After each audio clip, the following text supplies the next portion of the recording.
It's time for the 49ers Rush Podcast.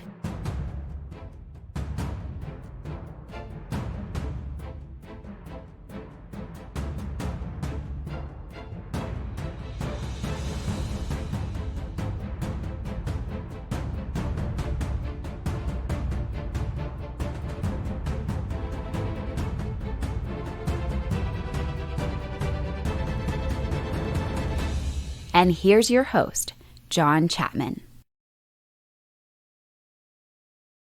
Welcome to another episode of the 49ers Rush Podcast. And just let me say, the past 48 hours have been mayhem in the Chapman household. I'm your host, John Chapman, as always, and I'm so glad to be recording with you. I woke up 2 days ago to a shot computer. I've lost everything. So I've spent the past 48 hours re-recording intros, outros, lost so much video, all that kind of stuff, but that's okay. We are back, and I just want to say how happy it is to be talking the draft. You know, the technical aspect of all this, which I'm not a technical guy, I could watch film for days, but understanding how to get the film process and all that's a whole nother thing. But man, it has been crazy, including buying a computer sight unseen through Best Buy and having somebody drop it off on the curb so that you could go pick it up. It was quite the experience. But anyway, so glad to be with you today, and we've got a lot of stuff to talk about because here's the deal. We're 5 days away from the NFL draft, and this is like Christmas Eve for football fans. Absolutely love everything that's going on right now as the 49ers are moving up to, get to the part where great things are ahead. Because here's the deal. We have 2 first-round picks, and we just came off of a Super Bowl berth. So it's not like we are a team, we don't have a second, third, fourth round draft choice. I understand that. But we do have a lot of draft capital. If you add up all of the pick values based on the Jimmy Johnson trade chart, or really any of the new age trade charts that are out there, they all say the same thing. We're somewhere between 12 and 15 whenever you just look at draft capital in the NFL out of 32 teams. So even though we are arguably the first or second time, best team in the NFL, I think we're the first, obviously, but whatever. We still have so much draft capital, and a lot of that came off of, the trade of getting rid of DeForest Buckner for that 13th overall pick. But what we're going to do today, we're going to bounce around the top tiers on the defensive side of the ball. Our last episode, if you missed that, we basically went through and just talked about the offensive side and the top 2 tiers for each position.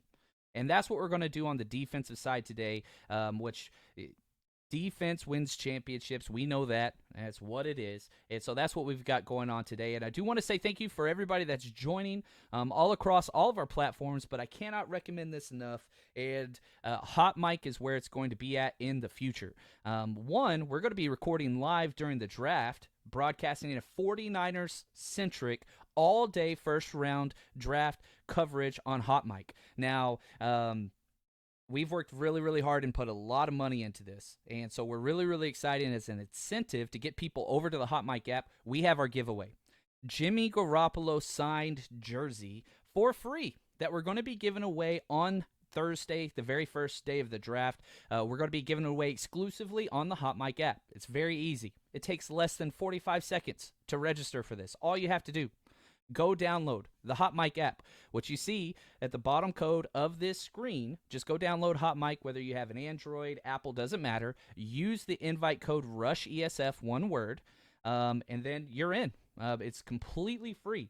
Click on Broadcasters, scroll down to John Chapman and Dale DeMont, and click follow. That's it. And during draft day coverage, what you'll do is you'll just open up the app, and again, if you for some reason do not have access to NFL Network or ESPN, we got you covered. We're going to be going through every single pick, covering analysis and all those things, answering your questions, interactive draft coverage. I want to say thanks to Alan King. He's on there. He just said, the first time on the Hot Mic app, been listening to the Rush podcast since you guys, oh wow, I had the Rage Against the Machine intro. Those take me back. I love Rage Against the Machine. Obviously, the fact that Rage Against the Machine hit me with a copyright claim is beyond. It's their company. I understand, the record company, but it was just ironic. Made me feel like I accomplished something in life. What's up, Marco? Glad to see you here as well. So let's jump in again. If you want that jersey, so simple. That compliments of game day sports and memorabilia, all your memorabilia needs. That's all you got to do is just head over there if you need any gifts or whatever. But if you want a free jersey, it's $500 value, Jimmy Garoppolo signed jersey. We got you covered. We'll be giving that away in 5 days. Really, really hope you guys, one person's going to be happy. I can't give it to everybody, but that's what it is. So let's start this class off, on the defensive side with probably one of the weakest edge classes that we can remember. Now, there are a lot of players that are draftable and serviceable, but whenever you look at the top of this edge class, there are some problems to say the least.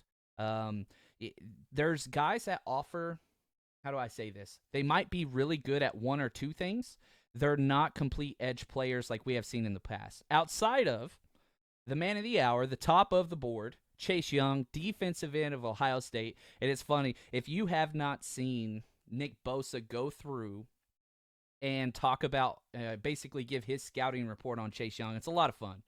There's a couple people out there on Twitter saying, man, mortgage everything, give up both first-round picks this year and a first-round pick next year and players to go get Chase Young. I'm not in that camp. Obviously, I would love Chase Young.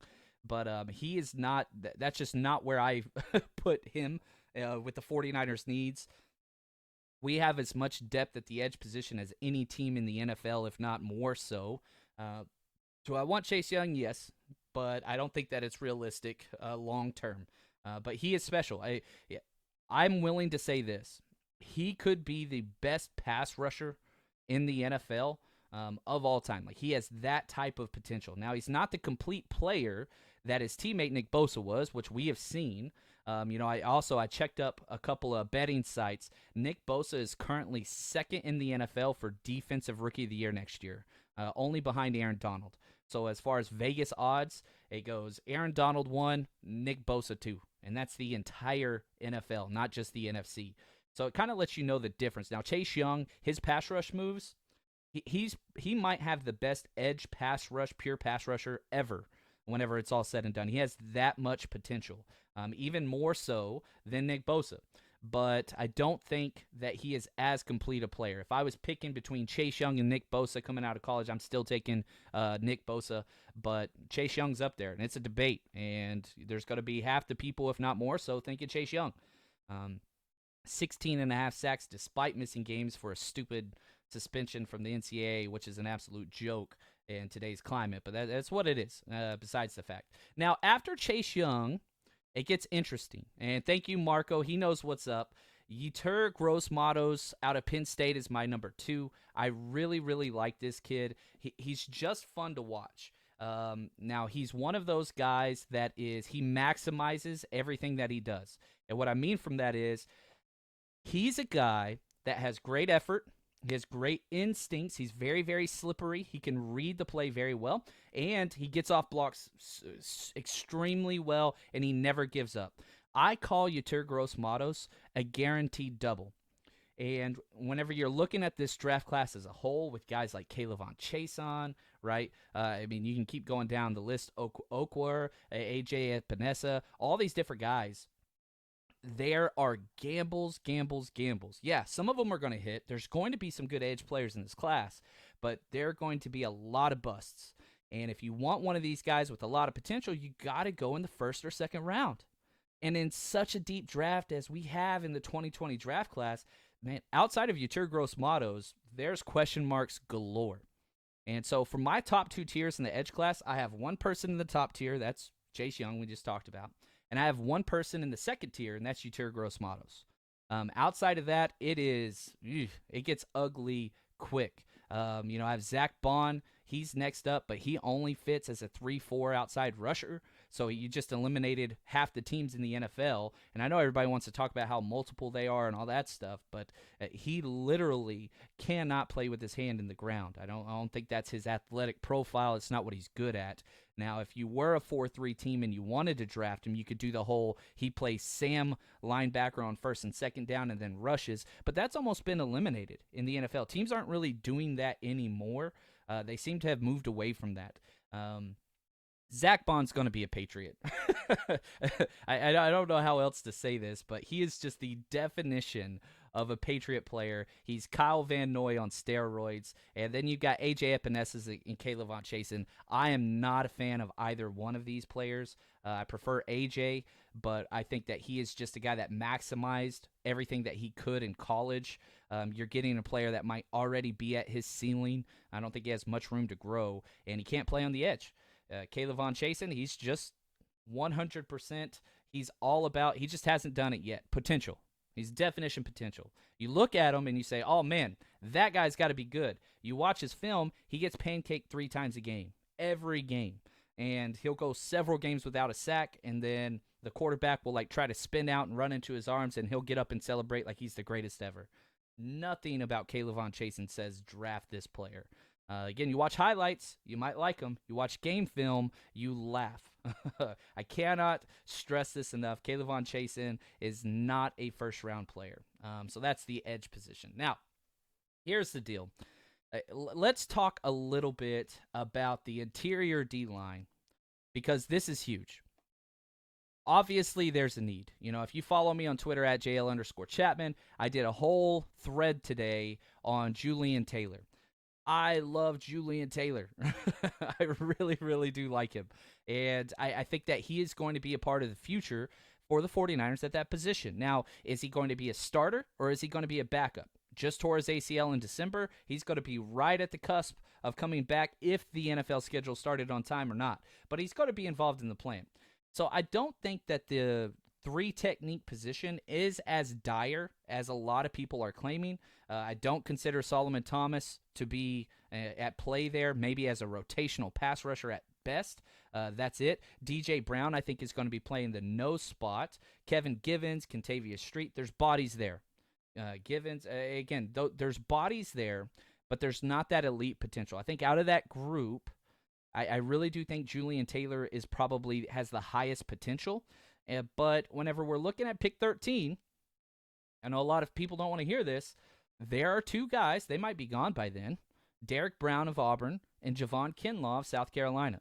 Some people, like Javi with the Fourth and Gold podcast, who I love, he is in the Javon Kinlaw, he's naming his kid Javon Kinlaw, right? That's how much he loves him. I personally love Derek Brown. And the reason why, and whenever I'm watching a draft prospect, I want to see somebody whose highlights match up with their game film and vice versa. And I want consistency and how do they perform versus the best. Nobody in this draft had better film against other NFL draft-eligible players than Derek Brown out of Auburn. He made the LSU offensive guards quit playing football at halftime. At halftime. That guy, I promise you, Lloyd Kirshbury, he still wakes up in the middle of the night sweating Derek Brown, hoping that he doesn't get drafted to a team in his division. He's that good. Javon Kinlaw, his story is beautiful. It's amazing. Everything that he has done is awesome, and I'm a fan of his wherever he goes. But his game film leaves so much to be wanting. He has a super high highlight, then a terrible 5 plays in a row. And so it's back and forth, back and forth. I want consistency. Now, Javon Kinlaw's ceiling might be higher than Derek Brown's. That's okay. His floor is rock bottom. He is a guy that, unfortunately, if he doesn't go to a supporting system, the 49ers, I think, have a great locker room for a person like Javon Kinlaw. But you wouldn't be shocked if he was out of the league in 2 to 3 years. I'm a fan. But I don't want to invest that high of a pick in a guy like Javon Kinlaw personally. But I do think that he's a real possibility. That's my top tier. Second tier for interior defensive line has 1 player and 1 player only, Jordan Elliott out of Missouri. This kid is the definition pass rusher that everybody wants from the inside. Now, is he the run player that we had in DeForest Buckner? Hell no. Is he the pass rusher that we had in DeForest Buckner? Absolutely he is. He is the best pass rushing interior guy, bar none. He had the highest pass rush grade according to Pro Football Focus with a 91.1. He is a hyped up, athletic 6'4", 302, and he plays basketball. He's not the kind of guy that's going to drive through people, even though he can. He is athletic and smooth. He jukes people in the A and B gap and goes untouched. Like they can't touch him in a phone booth. That's how good he is. Now, he was with Texas. He didn't get a start his freshman year. He transferred to Missouri. But he's just the definition of a pass rusher. He's going to have 7 to 8 sacks year one in the NFL. And if the 49ers trade back from 31, I think that he is a real possibility. Some sites have him as a third-round grade. Absolutely not. This kid's going in the top 40 just because there's nobody else like him. They don't exist. And, whenever you're looking at team needs, defensive tackles on there, no doubt about it. We have a lot of stable, run-stuffing defensive tackles. Again, with Givens, DJ Jones, if you want to play him at the 3, I personally don't. Julian Taylor, Kentavious Street, I think those are those guys. I think if you got Solomon Thomas, a little bit more of a finesse player. But Jordan Elliott could be what we all wanted out of Solomon Thomas, but you got to keep him inside.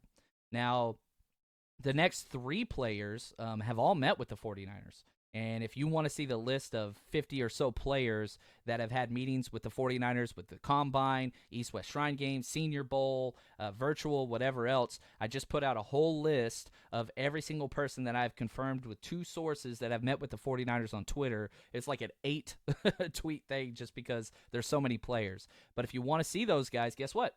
All these next 3 players in this tier, they've met with them. Raekwon Davis, Alabama, 6'6", 311. Again, he is a physical prototype of DeForest Buckner, just without the pass rush ability. He didn't get 1 sack last year. But he, started for Alabama for 3 years. Amazing run defender, takes up double teams like crazy, doesn't get moved backwards ever. That's Raekwon Davis. Strong. He would have been a first-round pick last year. Ross Blacklock out of TCU, a lot of people like zone run stopper, very athletic, 6'3", 290, a little undersized, but athletic and quick. He ran a 4.9. A lot of people like him. Got a little bit of injury history, but he played healthy all last year. And then Marlon Davidson out of Auburn. 4-year starter in the SEC, and nobody can block him. The funny thing about Marlon Davidson is they had him as a stand-up outside pass rusher at 303 pounds, and he was good at it. But he's a guy that needs to slim down a little bit or bulk up. He's a tweener. But in a 4-3, yeah, you could put him at the 3, you could put him at the 5. We know 49ers, the coaching staff, loves these types of players. And so lots of guys to look at there. And it's deep even past that. David Hamilton, Neville Gallimore, Justin Matabuke out of A&M. There's a lot of interior guys. But if you stay put at 31, you're going to kind of have your choice of the second tier. Elliott, Davis, Blacklock, Marlon Davidson, all those guys. 13, I think they're going to be gone. I really, really do. Jay Bird, he asked a question, have you had a peek at Josh Uche? Yes, I have. Uche's fun. I'll say that. I don't think that he's a complete player. And, man, I do not like how do I say this? We're all 49ers fans. That's why you're here. Watching Harbaugh over and over again is frustrating, like, to say the least. I like Uche. He's only started for a year and a half, and he was just a spot player at that. But his pass rush win rate, okay? You look at what's going on with Pro Football Focus and how they match up these things whenever it's an obvious pass rushing situation. He had a 27% pass rush win rate. So he's the type of guy, which is second best in all of college football. But he is the guy at best would be a situational pass rusher, kind of like what Dee Ford was whenever he wasn't healthy to start the season. That's all he would do. So I don't think that he would be in there 6'1", 245. He doesn't fit a lot of the athletic profile, Jay, that the 49ers like to have as an edge player. He's much smaller. I think he'd be better off in a 3-4 as an outside rusher. But he could come in and do that. He was never an every down player for the Wolverines. His parents moved over here from Nigeria. He's got an awesome story, all that stuff. He's great speed, probably the best first step get off of any pass rusher in college football, but he's got a ways to go. Not a complete player. Now, when do you take him? I've got a 4th round grade on him. This is a weak edge class. He's going to go in the 2nd or 3rd round because he offers a premium in the pass rush position. So if you have a team like the 49ers that can get up there and rush the passer, and you've got a in-depth roster. It's one of those things that if you do trade back in the first round with either the 13th or 31 pick, then I think that you can grab a guy like this with your third selection. I think that's a possibility. But personally, I think we're pretty set at the edge position. I think we'll take a flyer on a late round prospect, but I doubt that we go edge player in the first round. I just don't see it personally. I like Marco. He's thrown up his argument. Marco's the man, by the way. Javon Kinlaw is way better than Brown, says Marco. I don't know, man. It's very possible. If Javon Kinlaw hits like he can, then yes. If he gets consistent, then yeah, I'm cool with that. But for my money, I'm taking Brown. And on my big board, it reflects that. Let's see here. Let me scroll over to where I have them ranked. I have Derek Brown is number 7 overall, and Javon Kinlaw number 16 overall on my big board. Both of them elite playmakers. But again, just not my thing. Nate says Solomon Thomas breakout year. I hope so. And I'll buy a Solomon Thomas jersey. I'll support that. I love him. He's great. I've kind of had enough with Solomon Thomas and the coaching staff, and just seeing him get blown off the ball repeatedly whenever he played inside. The first 2 years I think we're on the coaching staff for playing him out of position. Solomon Thomas, we're talking here. But then you've got to be able to put this past year on him. He's playing both inside and outside, and because of injuries, he even got to start a couple of games. But it's just not working for him. He's not getting, how do I say this? What we saw in college, it's just not there. I don't know.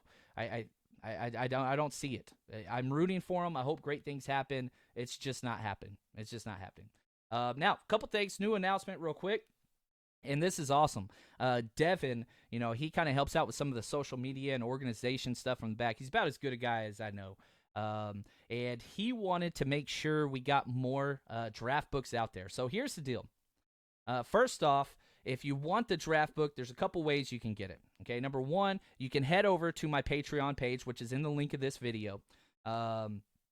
Just type patreon.com, 49ers Rush Podcast. You can join there. It's $8 a month for the Frank Gore tier if you want the full draft book, NFL draft board, big board rankings, positional tier rankings, and 60-plus pages of profiles, background stats, all that stuff. It's my 7th annual draft book. So if you want that, that's how you get it. Now, Devin said he's just the man. His income has not been affected at all, and he wanted to purchase 4 draft books for whoever wants it. And he said, here's what I want you to do to grow the podcast. This is Devin's idea. Again, can't say thank you to him enough. Here's what we need. The very first 4 people that leave a 5-star review with their email or Twitter handle on iTunes. Again, you can do this on your computer as you're listening to the podcast. Just type in 49ers Rush Podcast iTunes. It'll pull up even if you don't have a Mac, PC, phone, laptop, whatever. Just type that in, 49ers Rush Podcast iTunes. Scroll down, rate, review the show, leave 5 stars with something nice about the podcast and your email and or Twitter handle, and I will send you the first 4 people that get that done, the draft book. So just want to say thank you to Devin for doing that. That is an option there. I'll send that over to you guys as soon as those are submitted. Get those over to you before the draft for sure. So thank you, Devin. Really do appreciate that. If you want to see what I've been working on, that's going to be available there. And of course, if you do join the Patreon page, which, again, let me just pause and say thank you. No way I get a new computer and all this stuff set up the way that I did and not miss a beat, relatively speaking, with the podcast right before the draft. If this would have been in the middle of the offseason, that'd be one thing, but we've got to make sure the draft coverage is where I got my start. There was no way I was going to miss this time. So thanks to the Patreon people, all that money is invested back into the podcast, equipment, computers, things like that. Cannot say thank you enough. It means a lot, and, I'm trying my hardest to make this podcast as professional as possible. Any ideas are always welcomed, and, man, we're going to be covering the draft. This is going to be our very first draft as the 49ers Rush Podcast. This is episode 249, by the way. We're about to hit 250 next week right before the draft. Man, it's been a fun journey, and I think we're just getting started. So we're going to keep trying to step our game up and match what the people want. That's kind of what we're doing here. So let's keep going. Marco, Thoughts on trading back from 13 and getting D Ford's replacement? First off, Marco, I don't think we're going to replace D Ford. You look at the stats with what D Ford has been able to do for us. Anytime he is on the field, great things happen for the 49ers. Now, even whenever he was on the field in a very minimal effort and injured, he still played very, very well. Now, can the 49ers get out of this contract? Yeah, they can. There's a potential out after the 2020 year. So you're keeping D Ford this year. There's no doubt about that. Now, we have him signed currently through 2023. Again, we're talking D Ford's contract. I don't want to get rid of him, but I've seen a lot of people talk about let's get out of there. If we cut him after this year, the 49ers really don't lose that much. There's only $4.8 million dead cap if we get out after 2020. So let's just say, hypothetically, D Ford stays injured, in and out. He's still not getting starter reps, and it just starts to not work out. You can walk away from that deal. It essentially was a 2-year, $30 million contract. That's what it was. But they put this team option on the end to help with the salary cap, and if D Ford plays to what he is capable of, then the 49ers get a very team-friendly deal.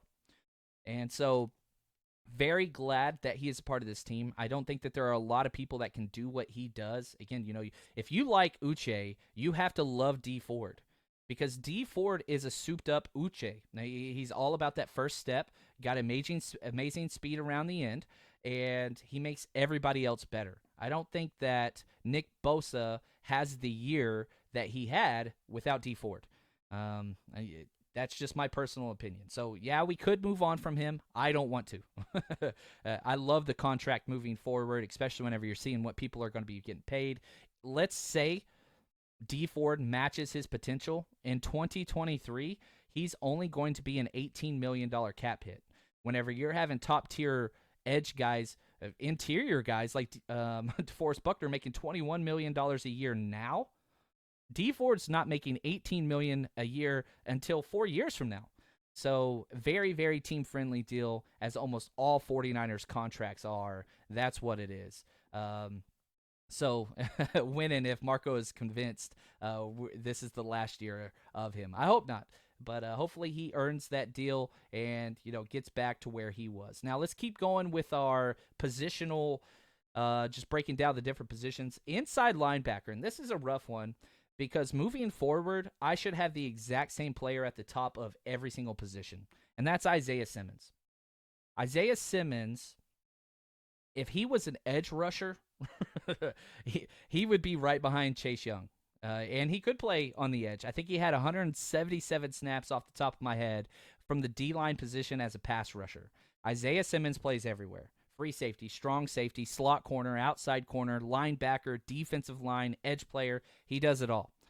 Personally, I think that the best place to play Isaiah Simmons is in the strong safety or outside linebacker position. You could play him as a Mike if you wanted to. And somebody asked me, I got a message today, hey, if Isaiah Simmons somehow falls and the 49ers have an option to get him at 13, would you do it? Hell yes, I do it. I don't even mind trading up to get him, because he would step in day one for the 49ers, not at linebacker, which the 49ers already have the best linebacking core in the NFL. He would start strong safety day one for Jaquiski Tartt. I know I'm not alone in my criticism of Tartt. I think that he is a very decent linebacker that doesn't make very many mistakes, but whenever you watch close games, everybody targets Jaquiski Tartt in the run game and in the passing game. And the fact that he generates no turnovers whatsoever. He had that one awesome strip fumble, but that was it. I think that he is a decent starter in the NFL, and I think that's what we're paying him to do. But this is the last year of his deal. I want a playmaker. I don't think Marcel Harris is that guy long term. I think Marcel Harris is a very good backup safety.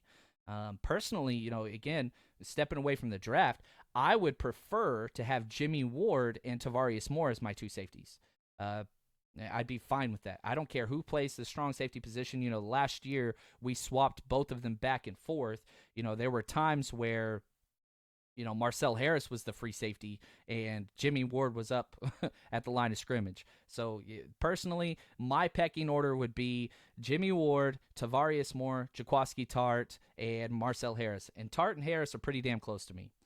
So if Isaiah Simmons did fall to spot 13, hell yeah, you draft him right now, you put him at the strong safety, and you do exactly what the Los Angeles Chargers, who run a very similar scheme, did with Derwin James. And that's the only player comp for Isaiah Simmons. He's bigger than Derwin James. He's faster than Derwin James. He's more explosive than Derwin James. It's a pipe dream, but Isaiah Simmons is going to be on the top 5 of every single team's big board. There is no way he gets out. The only reason why he will fall is just because he doesn't play a position of premium value. He's not a quarterback. He's not a tackle. He's not a cornerback. He's none of those things. And so because of that, he might fall a little bit. Now, the next guy up, and this is a whole different tier, and that's Patrick Queen from LSU. I really, really liked his film. I walked away from the combine saying, man, Kenneth Murray in his athletic profile actually surpasses that of Patrick Queen in almost every way. Kenneth Murray's speed's very similar. He's much stronger. He jumps higher. He jumps farther. He's got longer arms. He weighs more. He's taller. He's got all those things. But when you put the film on, you're constantly reminded just how unblockable Patrick Queen is. That's huge. Patrick Queen does not get blocked.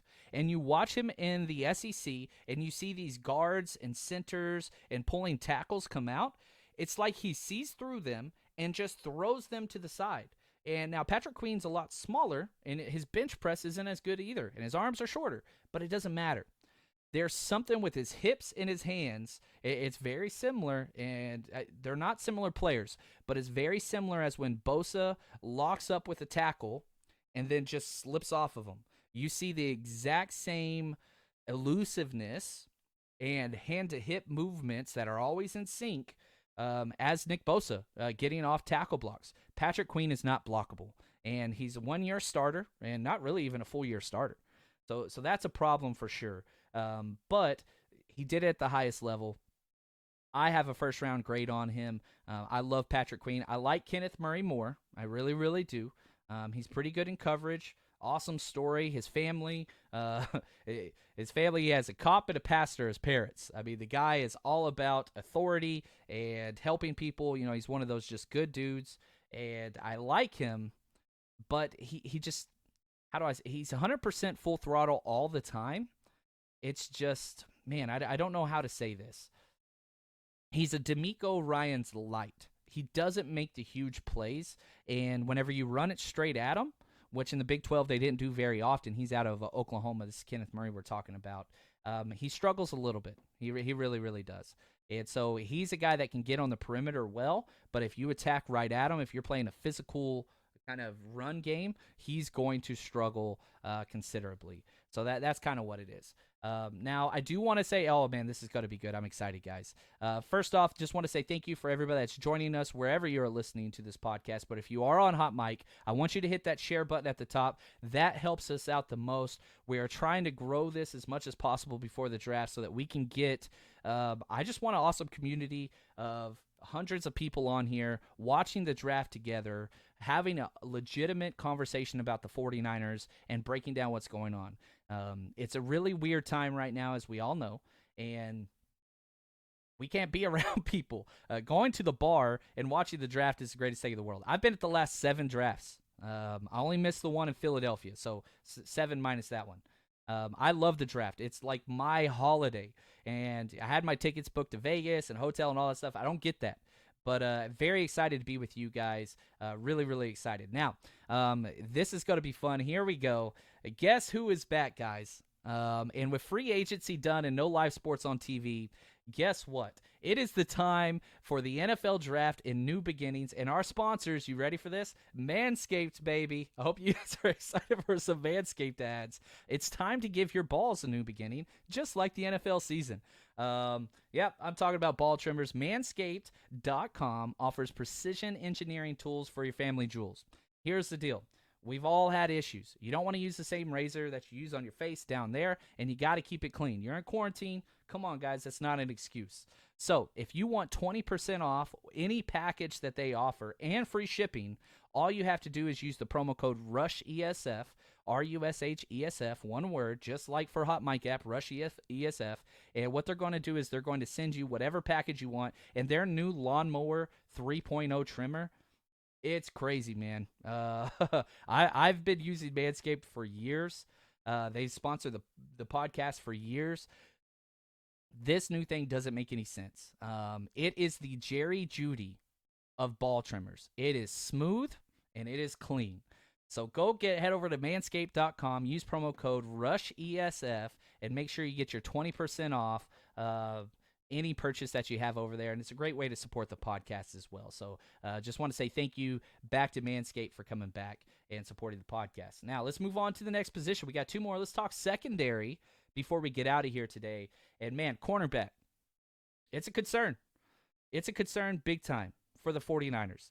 Because if you look at it, Richard Sherman, last year of his deal. Ahkello Witherspoon, last year of his deal. Emmanuel Mosley, even if you love Emmanuel Mosley, he's going to be a restricted free agent, so we're going to be able to keep him. But do you want to sign Sherman to another big deal for a short term? He signed a 3-year deal last time. Might be able to get him back on a 1-year something, depending on how he plays. But it's really hard to move forward with that. There's definitely a need there for sure. Now, is that something that you want to spend the 13th or the number 31 pick on? NFL GMs Daniel Jeremiah moved the sticks. He said, I've spoken to a couple different GMs, and I don't remember the exact quote. This is Ian Rappaport. I apologize. And he said, never before have you guys been so far off with your mock drafts. Usually you're off, but this year is going to be crazy, according to fans. And, there's a couple different positions that I think are just wild cards. And one of them is the cornerback position. Jeffrey Okudah is my number one, but I have him in the same tier as C.J. Henderson and Christian Fulton. And so, I get it. I understand everybody likes Okudah.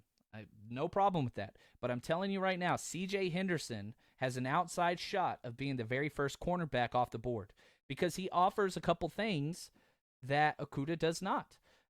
One, he's a much more explosive athlete. There's no doubt about that. C.J. Henderson, what he's able to do, his body, it doesn't make sense. 6'1", 204. He ran a 4.39, so speed, he wins in every single category. C.J. Henderson squatted 545 pounds in college. That's for a cornerback that weighs 204. The dude is long, athletic, explosive. He's good in the run game, and he has better ball skills. Now, whenever you talk Okudah, and I love Okudah, I'm not trying to downplay him. I'm just trying to elevate C.J. Henderson. I think C.J. Henderson can go as high as number 7 to the Panthers. I was on the Panthers Fandom podcast with Jeff Hasley, a really good friend, and we talked last night, and, man, I kept telling him, you're picking number 7. I think you're taking C.J. Henderson. Me and the people's favorite, we were talking about, if you don't know who the people's favorite 49ers writer is, Grant Cohn. He's a fun guy. He likes to piss people off, whatever. But we've got a little bet on who the Jaguars will take with the number 9 pick. I think they're going corner. He thinks they're going Jerry Judy. But I say all of that to say this. The cornerback position is a damn wild card this year, and it's going to be very, very interesting where these guys go because every single mock draft in the world says Jeffrey Okudah is going number 3 to the Detroit Lions. I don't think it's happening. I really, really don't think that's what's going to happen. A quarterback's going to go in the top 3. 2 quarterbacks are going to go in the top 3, and I think Okudah falls. I think that's going to happen. Now, C.J. Henderson's going to go earlier than everybody expects. I remember there was I put up a poll, this was like a month ago, when I was breaking down cornerback films. And I said, how would you feel about the 49ers taking C.J. Henderson at pick 13? And it got less than 50% of the votes. Most people didn't like it. Well, guess what? You don't have to be concerned with that because he's going to be gone. He's not going to be there at 13. Christian Fulton, he will be there at 13, but the fans don't like him. I love his film personally, and the big reason why I like Christian Fulton so much is whenever he plays against NFL quality wide receivers. You watch Christian Fulton versus Alabama, he messes up Ruggs, he messes up Judy, he gets them all. So, like, he's a guy that plays against the best. I call him the blanket. Now, only 1 year as a starter. He's got some red flags. He's got some injury history as well. But players at their best, Christian Fulton's going to be right up there with them. Now, we fall down to the next tier, and I've got two players, Trayvon Diggs, 6'1", 205, and A.J. Terrell. I think A.J. Terrell is a lock to go in the first round. He fits what every team wants. Tall, physical corner, very, very polished, and he is much better in the run game than almost every other guy I've mentioned today. So if you want a physical corner, if you're Mike Zimmer and the Vikings who need corners bad, and they have 2 first-round picks in the first round, A.J. Terrell's not getting past both the Vikings picks because he fits exactly what this new style of defense, and the 49ers are a team that fits in that. Tall, physical corner, great coverage skills and ball skills. He checks them all. The dude's 3-year starter at Clemson, and we know what type of teams they have had. 4.42 speed at 6'1". A.J. Terrell, he is going in the first round. I don't care what anybody says. The dude is going. It's what it is. Marco just hitting us with some breaking news during the podcast. I appreciate that. Over on the Hot Mic app, since you're talking Jags, they are trying to move Fournette, just announced by Schefter. Yeah, there's definitely some issues there with Fournette and that front office. One, that front office is awful. One of the worst run programs in all of pro sports. You look at where the Jacksonville Jaguars were, AFC Championship, they almost won versus the Patriots, to absolutely bottom dweller. I blame Jimmy Garoppolo, personally. If you remember, that was when Jimmy Garoppolo came out and just dissected their team. You had Calais Campbell yelling at everybody, and you had Jalen Ramsey talking about how he wasn't that good, and we just blew him out of the water. And that was like the year we were 5-10. But yeah, it's the 49ers have ruined lots of teams. Carolina Panthers last year. Anyway, it's what it is. Now, before I move off of corners, I do have to talk about Bryce Hall. He is a fast riser as of late, and I love this kid's film out of Virginia, 6'1", 202. He didn't run the 40, so we don't have a complete athletic profile for him, which, again, the 40 doesn't usually matter. It does matter whenever you're talking about the cornerback position. The 40 matters more for the corner position than any other position in football. And if you look at the top corners across the league, they're all 4.4 to 4.5 guys. So that's why I bring up with Bryce Hall. It's a little bit of a question mark for him. Now, his speed does look good, but I love the way that he plays. He's just a very clean prospect, 3.5-year starter. Now, he's not a big interception guy. But 38 passes defensed that's awesome. And he didn't have any dropped interceptions. And he doesn't have missed tackles. He only had 3 missed tackles. You go through and you start looking at kind of the top corners in this draft, and they're going to have several different missed tackles. A.J. Terrell, 10. 6 missed tackles for Trayvon Diggs. You're going to start seeing that more and more. And I think that's a thing, because in this draft, yeah, you can get your corners that can play, but can you get your corners that can tackle in today's NFL? Now, the cornerback class is very, very deep. I don't want to spend all of my time on that, but there's a lot of guys there, and the 49ers are walking away with the cornerback at some point in this draft, guaranteed. Now, the 49ers have been very reluctant to spend a top-round pick on cornerback. They really haven't spent much draft capital at all on corner. They got the 3rd-round pick, Ahkello Witherspoon, and that's pretty much about it until you get in the 5th and 7th round. So are they willing to kind of move up? It's kind of what it is. Yeah, Marco, yeah, we pay corners to cover, not to tackle. I don't know, man. It's a big difference when Ahkello Witherspoon's out there as opposed to Emmanuel Mosley. Emmanuel Mosley's going to come up and hit you in the mouth, and I think it goes into the equation for sure. Now, the safety position, I have one guy at the top, okay, and that's Grant Delpit. I've been high on Grant Delpit since his 2018 season. I love Grant Delpit. His physical skills are top-notch. His ball skills are great. His range is great, but missed tackles were a new concern with him. He loves to hit. He loves to make plays, but missed tackles are a problem. However, a safety with ball skills is rare. Now, whenever you look at the rankings and what I have, I struggle and I keep changing it because I have 4 safeties outside of Grant Delpit in that next tier. Xavier McKinney, Anton Winfield, Kyle Duggar, Jeremy Chin. And at the bottom, Kyle Duggar and Jeremy Chin, these are your uber athletic size, speed, all that kind of stuff. But big time problem because you don't see it versus top tier competition. Kyle Duggar with Lenore Ryan. You watch his film, it looks like they're playing on a middle school field. Jeremy Chin of Southern Illinois. We've got a lot of Southern Illinois guys actually on our team. Jimmy Ward, shout out. But you see kind of these issues with these players is because the competition level wasn't there. Now, Xavier McKinney and Anton Winfield, they're the opposites. They have the competition, and Anton Winfield Jr. is everybody's. He is, if you're just going off of film, it's Anton Winfield. That's the guy that you're like, oh my God, I have to have this guy. But there are some concerns. He's 5'9". Do you want a super tiny safety? We see people like the Honey Badger. There's a place for that in the league, but definitely not ideal. You look at Xavier McKinney, he's 6 foot, but he ran a 4.6. So you're getting the height, you're getting the physicality, you're getting the polish of an Alabama secondary player, but you're missing out on some of the high-end physical attributes that he just doesn't have. And so if you're wanting the high-end physical attributes, that's where you fall to Jeremy Chin and Kyle Duggar. It's what do you want? Do you want polish? Do you want coaching? Do you want competition level and athleticism? What is it that you're looking for? Because each safety, you're going to have options at all of those. Definitely a strong possibility there with all those guys.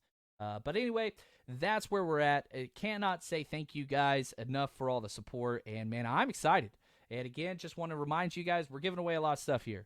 One, if you want a draft book, first 4 people that leave a positive review on iTunes under the 49ers Rush podcast, leave your Twitter handle or Gmail. I will get that sent over to you. That's compliments of Devin, who's the man. And if you want to win that free Jimmy Garoppolo signed jersey, all you have to do is follow us on the Hot Mic Jersey. Tune in for the first round of the draft. Me and at host Chuck B, we're going to be here the entire day breaking down everything for the 49ers.